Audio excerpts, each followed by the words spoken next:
బుగ్గ మీద వెచ్చని సిగ్గు వచ్చినప్పుడు దానిని అడుగు, ఎర్రదనం అంటే చెబుతుంది.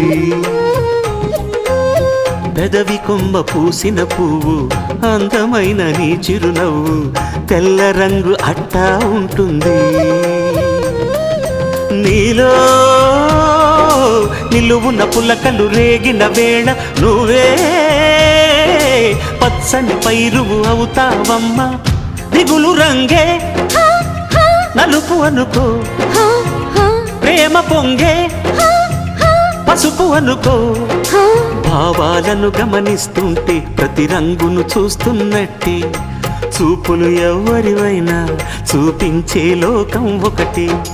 నేస్తమా ఇద్దరి లోకం ఒకటే లేవమ్మా, అందుకే నా కన్నులతో లోకం చూడమ్మా.